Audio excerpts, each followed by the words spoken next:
안녕하셨어요? 안녕하세요. 무더위에 여러분 많이 지치시지요? 그래도 여러분 얼굴은 말짱해서 다행입니다. 이사야서 세 번째 공부하는 시간입니다. 이사야 그러니까 성은 이시고 이름은 사야. 전주 이시로 알면은 안 되지요. 이사야가 아모스의 아들 이사야. 1장 1절에 그렇게 쓰고 있습니다. 아모스의 아들 이사야가 유다와 예루살렘에 관하여 본 계시라. 성경 읽을 때 왜 누구 아들 그러냐 하면은 이스라엘 사람들은 성이 없어요. 우린 이씨, 박씨, 나는 김씨인데 성이 없으니까 이사야도 여럿되는 거예요.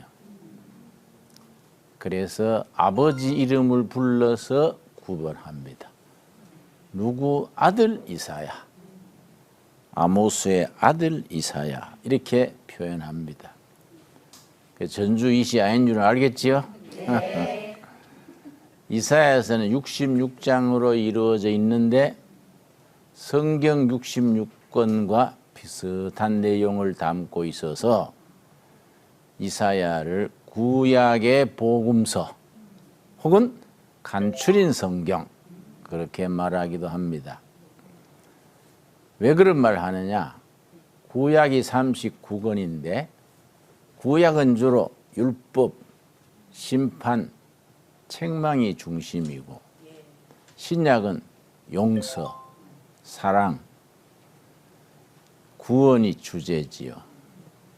그런데 이사야서는 1장서 39장까지는 심판과 책망이 중심을 이루고 중심이 그렇다 이거예요. 안 그런 내용도 있지만은 40장부터 66장까지 27장은 신약의 27권과 같이 용서, 위로, 구원 이런 흐름이 중심입니다. 자, 이사야서 1장에 이사야서 전체를 요약한 장이다. 그렇게 말합니다. 네 가지 점에서 그렇게 말합니다. 이사야서 1장 속에 이사야서 전체가 요약되어 있다. 어떤 점에서 그렇게 말하느냐? 한번 살펴보겠습니다. 이사야서 1장 1절 내가 읽습니다. 유다 왕 요시야와 요담과 아하스와 히스기야 시대에 아모스의 아들 이사야가 유다와 예루살렘에 관하여 본 계시라. 이사야가 예언자의 세월이 길어서 네 왕을 거쳤다 이 말이죠. 네 왕을 거치면서 북이스라엘, 남유다에 하나님께서 이사야에게 계시하신 내용입니다. 자, 첫째, 2절. 하늘이여 들으라, 땅이여 귀를 기울이라. 여호와께서 말씀하시기를 내가 자식을 양육하였거늘 그들이 나를 거역하였도다. 이스라엘 백성들이 하나님의 뜻을 저버리고 우상 숭배하고 가난한 자를 압제하고 부정부패하고 하나님을 떠난 배반하는 백성이 된 것을 책망하는 겁니다. 4절도 같은 말이지요. 슬프다 범죄한 나라요, 허물진 백성이요, 행악의 종자요. 이 슬프다 이 말이 그냥 슬픈 게 아니고 뼈골을 쑤시는 슬픔이야. 우리말로는 통제, 오호 통제라. 뼛속 깊이 스며드는 슬픔. 이 슬픔은 사랑하는 자식에게 배반당했을 때의 슬픔. 그 자식이 부모를 배반하고 나오면 부모로서 얼마나 가슴 아프겠습니까? 슬프다. 범죄한 나라요. 행악의 종자들이다. 이걸 어떻게 해야 되겠나? 이런 내용이지요. 그런데 하나님께서 배반하고 못된 짓 하는 백성들을 징벌하십니다.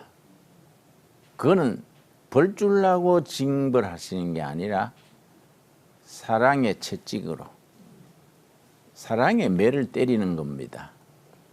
그 매가 어떨 때는 아시리아 채찍, 바벨론 채찍, 블레셋 채찍, 불뱀 채찍, 여러 가지로 나타납니다. 그 배반한 백성에 대한 징벌로서 5절, 너희가 어찌하여 매를 더 맞으려고 사랑의 매 깨닫게 하시려는 매지요. 폐역을 거듭하느냐? 온 머리는 병들었고 온 마음은 피곤하였으며 너희들이 매를 얼마나 더 맞으려고 그러느냐? 얼마나 더 매를 맞고 고난을 겪고 해야 정신 차리겠느냐? 어떤 목사님이, 내 친구 목사님이 우리나라에 대해서 나하고 얘기하다가, 김 목사, 내가 볼 때 우리나라 국민들은 고생을 좀 더 해야 돼. 옛날 보릿고개 때 밥 못 먹고 죽 먹고 보리죽수 먹고 먹을 게 없어서 산에 소나무 껍질 뺏겨 먹던 그 일을 한번 더 겪어야 돼. 그래서 내가 어떻게 목사가 돼서 악담을 하냐. 보릿고개 우리가 겪어서 뭐 됐지. 자식들한테까지 그걸 겪게 해야 되겠냐? 했더니 아니야. 고생 좀 더 해봐야 돼. 우리가 이 나라 이만큼 올리느라고 얼마나 땀 흘려서 얼마나 고난을 겪으면서 살 만큼 했는데 정신 못 차려. 그런 얘기 하는 거예요. 하나님께서 아시리아 채찍으로, 바벨론 채찍으로, 미디안 채찍으로 깨닫게 하시려고 치시는 거예요. 그 얘기죠.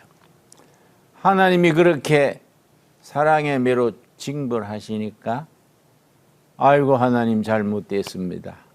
회개하는 거예요. 이것이 16절이에요. 16절. 1장 16절. 너희는 스스로 씻으며 스스로 깨끗하게 하여 내 목전에서 너희 악한 행실을 버리고 행악을 그치고 선행을 배우며 정의를 구하며 학대받는 자를 도와주며 고아를 위하여 신원하며 과부를 위하여 변호하라 하셨느니라. 회개하고 돌이켜서 하나님 앞으로 돌아와라. 그러면 기회는 다시 있다. 그 말씀이지요. 회개를 하나님께서 촉구하시니까 백성들이 아이고 하나님 잘못됐습니다. 우리가 못된 짓 한 거 돌이킵니다. 복귀하는 거. 하나님 앞으로 돌아오는 겁니다. 19절입니다. 19절. 너희가 즐겨 순종하면 땅에 아름다운 소산을 먹을 것이요 너희가 거절하여 배반하면 칼에 삼켜지리라. 여호와 입의 말씀이니라. 그렇게 이제 복귀해서 구원의 역사가 일어나는 거지요. 27절입니다. 27절. 1장 27절. 시온은 정의로 구속함을 받고 그 돌아온 자들은 정의로 구속함을 받으리라. 구원의 역사가 다가온다.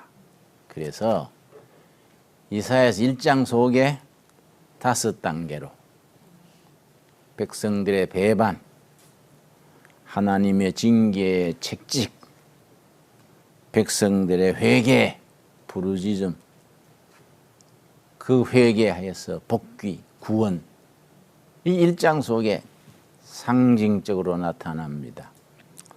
이사야서는 66장으로 되어 있다 그랬지요? 네. 주제가 5가지예요. 주제. 그걸 키워드 그래요. 키는 열쇠죠. 네. 이사야서를 이해하는데 열쇠가 되는 주제가 5가지. 그 5가지 주제를 잘 이해하면 이사야서를 제대로 이해할 수 있지요. 그런데 우리가 신학 공부하는 사람들이 조심해야 될 게 있습니다. 평신도들은 잘 모르지만은 예를 들어서 이사야를 공부하는 데에 역사주의 비평하는 공부 방법이 있습니다. 히스토리컬 크리티시즘, 문서 비판, 편집 비판, 역사주의 비판 그래요. 예를 들어서 창세기 1장에 천지 창조 이야기 나오지요. 첫째 날, 둘째 날, 셋째 날. 6일째 사람을 지으시고 7일째 안식하신 이야기예요. 창세기 2장에 또 천지 창조 이야기가 사람 중심으로 나와요. 그걸 신학교에서 독일이 제일 심해요. 영국 이런 데서 어떻게 배우냐. 그 시대의 창세기 1장의 창조 이야기, 바벨론의 창조에 있었는데 2가지를 합쳐가지고 편집해 놓은 거이다. 그런 식으로 배우니까 영적인 것이 헷갈리지요. 그래 나는 그래 공부하면은 말짱 헛기다. 천지 창조 이야기가 창세기 1장은 창조하신 순서대로 말씀하신 것이고 창세기 2장은 사람 중심으로 설명한 거이지 다른 이야기를 편집한 게 아니고 한 이야기인데 강조점이 다른 거지. 내가 그렇게 생각하고 또 그렇게 말을 해요. 내가 40 넘어서 미국 유학을 갔습니다. 샌프란시스코 신학대학이라는 데 이제 유학을 갔는데 시골에서 일하다가 유학을 가니 그때는 시골 교인들이 그때는 공항이 김포공항밖에 없어요. 김포공항에 마중 나왔어요. 목사가 미국 모처럼 가니까 공항에 와서 나를 전송해 주면서 우리 집사가 걱정을 하더라고요. 목사님 농촌에서 일하시다가 공부도 못 하셨는데 미국 가서 영어가 딸려서 어쩔까요? 목사님 불편해서 어쩔까요? 그래서 내가 저가 불편하지 내가 뭐 불편해. 배고프면 헝그리, 고마움 땡큐 몇 가지 알고 하면 되지 뭐. 웃었어요. 실제 샌프란시스코 신학대학 갔더니 강의실에 교수가 강의를 하는데 우르르 지나가니 무슨 소리인지 모르겠어. 그건 괜찮은데 또 내가 영어를 하는데 미국 사람들이 못 알아들어. 자꾸 되풀이해달라는 거야. 그 영어로 다시 말해주세요. I beg your pardon 거야. 자꾸 그러는 거야. 그래서 내가 열받았어. 정신 차려 들으시오. 영어로 please attention. 정신 차리시오. 내가 한국 사람이 영어 못하는 건 당연하지요. 당신들은 한국말 합니까? 듣는 사람들이 알아서 들어야지 자꾸 나한테 되풀이 할까 면 어떡해요. 자기들이 기가 차서 웃더라고요. 그런데 나한테 설교를 하라 그래요. 채플에. 이게 걱정이 돼가지고 내가 기도했습니다. 하나님 영어도 짧은데 이 교수들 전교생 앞에 설교하라 하니 이거 어떡합니까? 성령님 도와주십시오. 열심히 준비해가지고 설교를 했어요. 내가 막 영어 단어 아는 대로 막 설교를 했는데 설교 들으면서 듣는 사람들이 눈물을 흘리는 거야. 감동을 받아가지고. 그래서 설교 마쳤더니 한 번 더 하라 그래. 그러니까 영적인 세계는 가슴으로 해요. 가슴. 머리로 입으로 믿는 신앙이 아니다. 가슴으로 온몸으로. 그러니까 내가 독일이나 영국 외국에서 신학 공부하면서 자꾸 문장을 따지고 분석하고 이치에 맞도록 해석하려니까 이거 안 맞는 거예요. 그냥 성경 말씀은 그냥 있는 그대로 받아들이고 이 말씀이 나에게 주시는 살아계신 하나님의 살아있는 말씀, 지금 나에게 뭘 말씀하시는 거냐 이렇게 받아들여야지 그걸 따져가 될 일이 아니지요. 그렇지요? 동양적인 전통, 특별히 한국 교인들은 아름다운 전통이 있습니다. 경전, 성경을 존중하는 거예요. 성경을 사랑하고 살아계신 하나님의 말씀 그대로 받아들이는 거예요. 그러니까 내가 아는 분은 잘 때도 성경 품고 자요. 성경 품고. 내가 아는 교수님은 성경 읽기 전에 머리에 얹고 기도한다 그래요. 성령님, 내가 성경 위에 있지 말고 내가 성경 아래 있게 해 주십시오. 성경 읽을 때 밑에 놓고 읽잖아요. 머리가 성경 위에 있으니까 자꾸 따지는 거예요. 말이 맞나 안 맞나. 예수님이 무리로 가셨다. 에이, 자기가 뭔 잠수함이건데 무리로 갈까. 아이 날씨 궂은 날 안경 도수는 낮고 해서 갯불로 걸어가는 걸 잘못 바꿨지. 따지는 거예요. 네? 하늘에서 불이 내려왔다 나오잖아요. 에이 천둥 번개 치는 거 보고 그러지. 이러면 성경이 영적인 책이 아닌 거예요. 그래서 교수님은 성경이 내가 성경 아래에 있게 해달라고 기도하고 읽는다는 거예요. 그 일리 있다. 왜냐하면 머리 위에 성경이 있어가지고 판단하는 거예요. 자, 이사야서의 주제가 5가지. 이 중요합니다. 첫째가 뭐냐? 이사야라는 말 자체가 여호와는 구원이시다. 주제의 첫째가 구원이요, 구원. 이사야서 66장 전체를 읽고 또 읽어서 메시아 그리스도를 믿음으로 구원받는 열매, 구원의 이야기로 읽을 수 있어야지요. 이사야서의 주제가 구원이요. 두 번째 주제가 뭐냐면은 오실 메시아. 구원은 누구를 통해서 이루어지느냐? 오실 메시아 그리스도를 통해서 구원이 이루어지는 거지요. 그래서 메시아에 대한 예언이 구약에서는 제일 많이 나옵니다. 7장 14절이 대표적이지요. 한번 찾아보겠습니다. 7장 14절. 이사야서 7장 14절. 오실 메시아가 누구를 통해서 태어나시느냐? 메시아에 대한 예언이 계속 나오지요. 7장 14절. 그러므로 주께서 친히 징조를 너희에게 주실 것이라. 징조란 말은 사인. 자동차 운전해 가다가 빨간 등이 탁 켜지면 서지요? 여기 사인이에요. 징조예요, 징조. 징조를 하나님이 보여주신다. 보라, 처녀가 잉태하여 아들을 낳을 것이요 그의 이름을 임마누엘이라 하리라. 봐라, 처녀가 임신하여 아기를 낳는다. 그 이름이 임마누엘 하나님, 메시아 그리스도시다. 처녀 누구를 말하겠습니까? 마리아.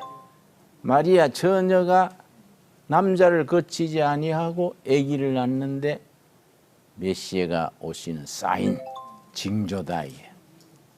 이사야 7장 14절에서 그렇게 예언을 했는데 어디서 이루어졌느냐? 마태복음 1장 보겠습니다. 아주 기본적인 얘기지요. 마태복음 1장에 가서 그대로 이루어지는 것입니다. 22절, 1장 22절.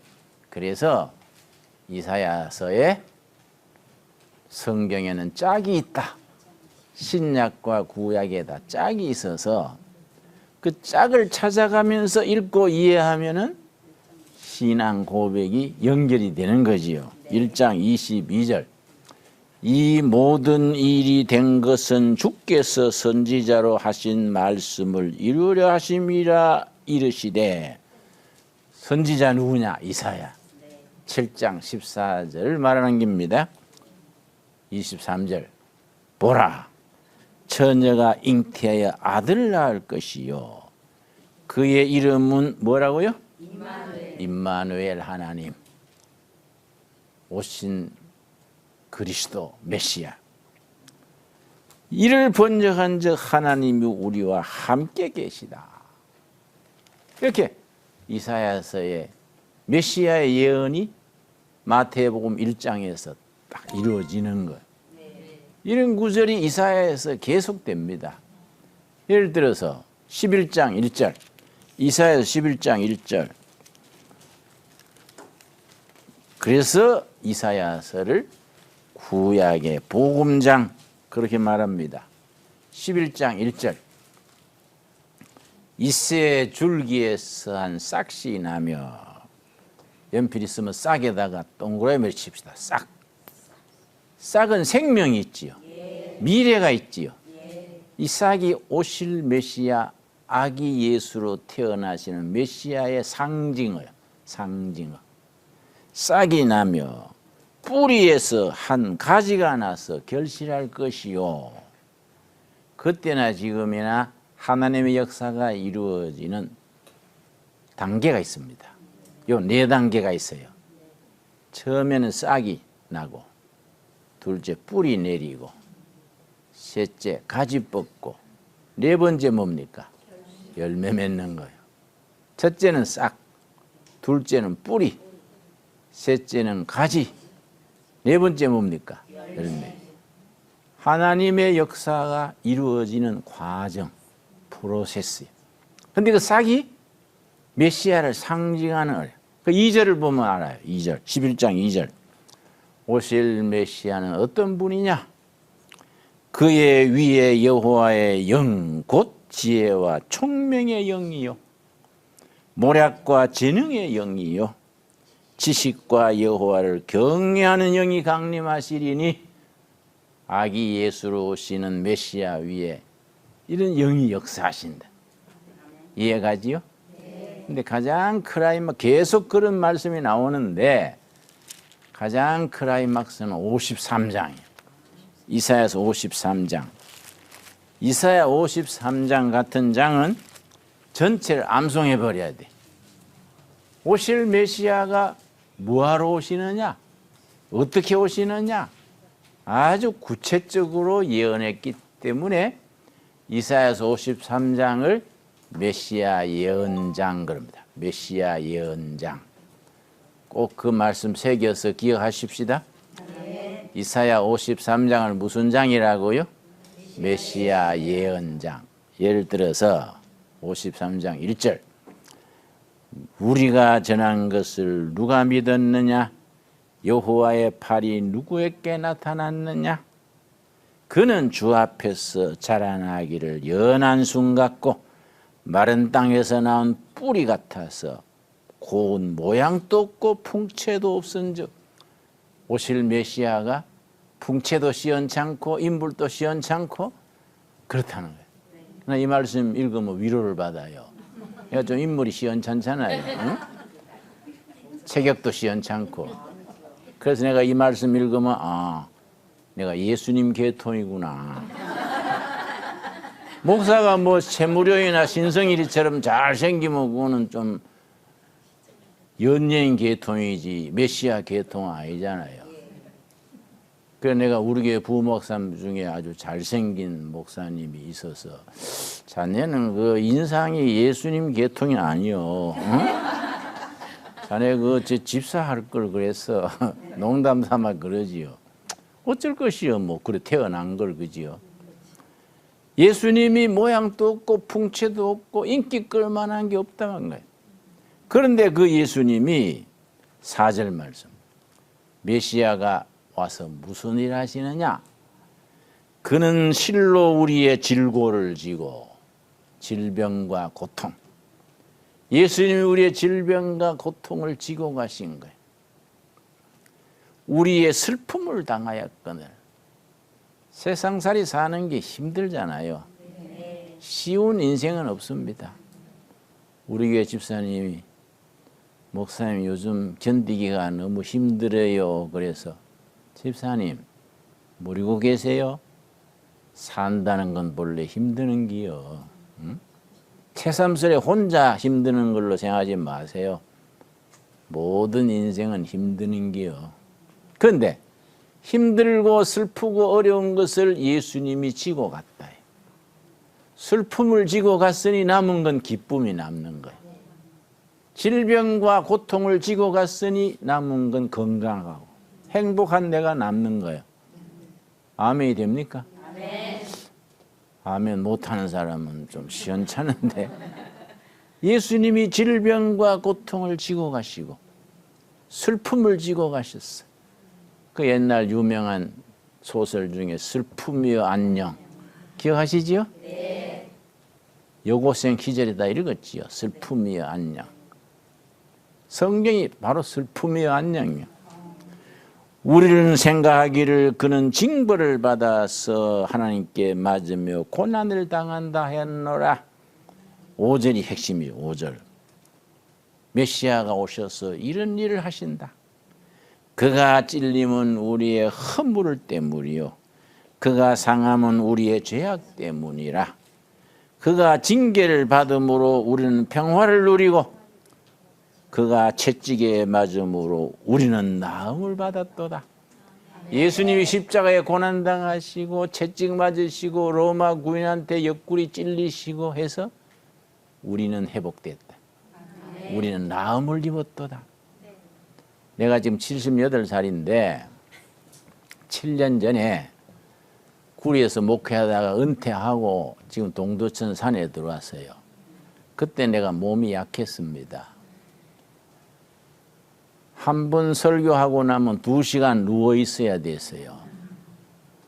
그러고 역류성 식도염 하는 거예요. 식도염. 한 3, 4년 치료받았는데 내 주치의께서 낫는 것 같다가 또 재발하고 그러니까 목사님은 식도염이 체질이신가 봐요. 그런 체질도 있나요? 하더니 안 그러면 자꾸 낫다가 또 재발하겠습니까? 근데 내가 지금 동두천 거기 수도원에 들어가 가지고 딱 열흘 금식을 했어. 금식하고 기도했는데 식도염이 흔적 없이 사라져 버렸어요. 그래 내가 그 으쌰 그 돌팔이고 뭐고 무슨 뭐 체질이 그런 게 있냐. 지금도 우리 지금 금식이 진행 중이야. 열흘 금식 어제부터 해요. 그 중에는 환자도 있고 미국서도 오고 뉴질랜드서도 오고 와서 금식을 하고 있어요. 금식하면서 기도하고 우리는 금식하면서 꼭 산을 매일 7km 걷습니다. 물만 마시면서 걸어요. 같이 기도하면서 걸으면요. 나중에 가뿐합니다. 우리 나음을 입었도다. 지난번에는 부산서 오신 사모님인데 손에 루마티스가 심해가지고 7년간 밤에 잘 때 울었대요. 통증이 심한가 봐 이게. 아파서 울고 했는데 10일 금식 같이 했는데 8일째 통증이 사라졌어요. 지금까지 건강해요. 또 작년에는 젊은 목사인데 아토피가 심해가지고 진물이 질질 흘러서 매일 옷 내복 갈아입는데 와서 금식하는 중에 열흘 만에 아토피가 사라졌어. 우리 중복기도 하고 금식하고 하니까 나음을 입었도다. 바로 그 말씀이에요. 여러분 이 말씀 그대로 믿어서 은혜 받으시기 바랍니다. 아멘. 우리가 말씀을 믿고 아멘 하면 응답 받는 거지요. 그지요? 그래서 이사야서는 보통 책이 아니지요. 5마디 주제가 있는데 첫째는 구원, 둘째는 메시아, 그 다음 메시아께서 누구를 통해서 구원 역사를 이루시느냐? 이사야서에 유명한 단어가 있습니다. 남은 자, 남은 자. 11장 16절 봅시다. 이사야서 11장 16절, 남은 자. 신학에서는 남은 자를 렘넌트 그런데 렘넌트 아주 중요한 단어입니다. 하나님께서 그 시대에 남은 자를 통해서 구원 역사를 이루시고 하나님의 뜻을 펼치시는 거지요. 11장 16절 그의 남아있는 백성 곧 아수르에서 남은 자들을 위하여 큰 길이 있게 하시되 이스라엘이 애굽 땅에서 나오던 날과 같게 하시리라. 남은 자를 통해서 구원 역사를 일으키시는 겁니다. 이 남은 자 어느 시대에나 다 타락하고 다 부패하고 다 망가진 것 같아도 하나님이 어느 구석 어느 교회 어느 가정에 남은 자를 두시는 거예요. 그래서 사도 바울이 로마서를 쓰면서 이 시대에도 남은 자가 있다. 로마서 11장 그럼 찾아봅시다. 확인하고 들어갑시다. 로마서 11장에 구약 시대의 그 남은 자가 우리 시대에 그 남은 자가 있는 것이다. 11장 4절 말씀. 4절 말씀. 여러분 엘리야 시대에 바알 천지가 됐을 때 엘리야는 다 변절하고 타락하고 다 바알 앞에 무릎 꿇었는데 나 혼자만 남았습니다. 엘리야가 그러니까 하나님께서 모르는 소리 하지 마라. 내가 남은 자 7,000명을 남겨뒀다. 기억하세요? 그 말이에요. 로마서 11장 4절 제가 읽습니다. 그에게 하신 대답이 무엇이냐? 내가 나를 위하여 바알에게 무릎을 꿇지 않은 사람 얼마 남겼어요? 7,000명을 남겨두었다. 그 구약의 이야기를 인용하면서 바울이 뭐라 그랬느냐? 5절이 중요해요. 5절. 그런 적 이와 같이 지금 또 은혜로 택하심을 따라 남은 자가 있느니라. 이 시대도 어느 교회, 어느 구역, 어느 가정에 하나님이 구원 역사를 일으키시기 위해서 남은 자가 있는 거예요. 그러니까 요새 교회가 조금 어렵지요. 이상하게 세상 사람들이 교회를 싫어해요. 나는 동두천서 서울 올 때 지하철을 자주 타고 오는데 한 번은 탔더니 청년 2명이 지하철 안에서 말다툼 하더라고요. 분위기가 이상하지. 둘이 막 고성으로 다투니까. 근데 어떤 50대 어른이 꾸지람하면서 야, 이 사람들아, 싸움 하려면 애부당 가서 싸우지. 지하철에서 싸우냐? 그래서 내가 쇼크를 받았어. 예배당에 좋은 일도 많이 하고 좋은 교인, 좋은 목사님도 많은데 싸우는 얘기만 자꾸 밖에 나가는가 봐. 싸우면 예배당 가서 싸우지 왜 지하철에서 싸우냐. 그러나 이런 시대에도 하나님은 남은 자가 있다. 어느 교회, 어느 가정인가 하나님이 교회를 새롭게 하고 사회를 새롭게 하고 하나님의 구원 역사를 펼치시려는 남은 자가 있다. 이 시대에도 남은 자가 있느니라. 우리 CTS 시청자들 또 여러분들 다 남은 자에 속하는 확신에 서기를 바랍니다. 자, 네 번째 이사야서의 중요한 단어가 하나님이 다스리는 시대, 하나님의 통치, 이걸 하나님의 나라 그래. 하나님의 나라가 딴 게 아니야. 하나님이 대통령 되시고 하나님이 이장 되시고 하나님이 사장 되시는 이 하나님의 나라지요. 32장 1절 이사야 32장 1절 이사야서를 우리가 한 장 한 장 공부하기 전에 주제가 되는 5가지 단어를 지금 먼저 살피는 겁니다. 32장 1절. 첫 마디가 뭐냐면은 성경 찾을 때 천천히 찾으세요. 빨리 서두른다고 찾기는 게 아니야. 천천히. 그 성경 찾기 전에 내가 이런저런 얘기를 해드려요. 찾으라고. 응? 32장 1절. 첫 마디가 뭡니까? 보라. 중요하죠. 보라. 이사야에서 가장 많이 나오는 단어가 보라예요. 보라. 보라 장차 한 왕이 공의로 통치할 것이요 방백들이 정의로 다스릴 것이며 또 그 사람은 광풍을 피하는 곳 폭우를 가리는 곳 같을 것이며 마른 땅에 냇물 같을 것이며 곤비한 땅에 큰 바위 그늘 같으리라. 하나님이 다스리는 시대, 하나님의 나라, 하나님의 통치요. 하나님이 다스리는 그 나라, 하나님의 통치, 하나님의 나라지요. 그 이사야서에서 계속 하나님의 통치가 밑바닥에 깔려 있습니다. 끝으로 마지막 한 가지 더 있어요. 이사야서를 중심으로 하는 5가지 단어. 첫째는 구원, 둘째 뭐라 그랬습니까? 메시아.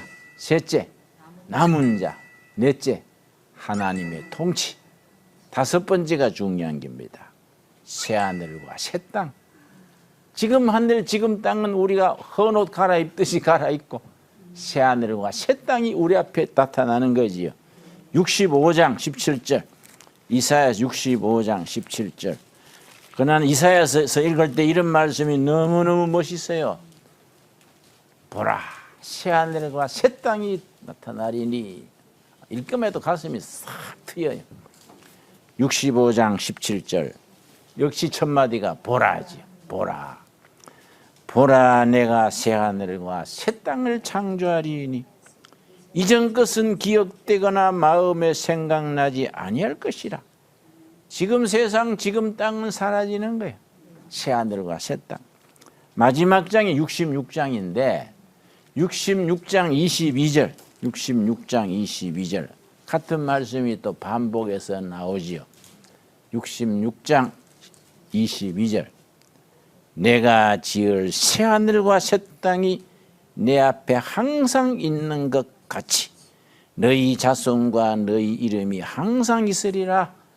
여호와의 말이니라. 멋있는 말씀이에요. 이게 어디 가서 구체화되느냐? 성경 마지막 책이 요한계시록이지요? 네. 요한계시록에 가면은 탁 새하늘과 새 땅이 등장하는 거예요. 요한계시록 21장. 요한계시록 21장, 22장이 성경의 마지막 2장인데 천국장 그래요. 천국장. 그 천국장이라는 요한계시록 21장, 22장 중에 21장 2절 말씀에 21장 1절. 또 내가 새하늘과 새 땅을 보니. 이사야서에 나왔던 말씀이 거기 나오지요? 이건 확실히 이루어지는 거예요.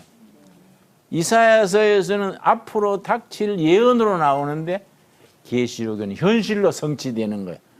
보라, 내가 새 하늘과 새 땅을 보니 처음 하늘과 처음 땅이 없어졌고 바다도 다시 있지 않더라. 멋있지요? 이런 거 읽을 때 멋이 있어야 돼요. 그냥 졸면서 뭐 읽고 지나가고 이러면 안 돼. 네? 그래서 수반 거달기로 읽으면 안 돼. 이런 거 읽으면서 이야 신난다. 나도 거기에 남은 자로 참여해야지. 그런 꿈을 가져야 돼. 2절. 또 내가 보매 거룩한 성 새 예루살렘이 하나님께로부터 하늘에서 내려오니. 새하늘과 새 땅이 뭐 우리가 뭐 만들어내는 게 아니다. 하늘에서 하나님이 다 하늘에서 내려온다. 그걸 기다리는 거지. 하나님의 나라를 기다리는 거지. 주기도문 드릴 때 나라에 임하옵시며 뜻이 하늘에서 이룬 것 같이 땅에서도. 그 땅이 어디예요? 우리 가정, 내 일터, 우리 교회. 하늘의 뜻이 우리 가정, 우리 부부, 우리 일터에 이루어지기를 원하나이다. 그 주기도문 드리는 거 아닙니까? 하늘에서 내려오니 그 준비한 것이 신부가 남편을 위하여 단장한 것 같더라. 예수님은 신랑, 우리는 신부. 신랑 신부가 행복하게 살 하늘과 새하늘과 새 땅이 하늘에서 쫙 내려오는 거 멋있잖아요. 네. 우리 신앙인이 그런 영적 상상력과 비전을 가져야 돼요. 오늘 거기까지 하고 다음 시간 또 이어가겠습니다. 감사합니다.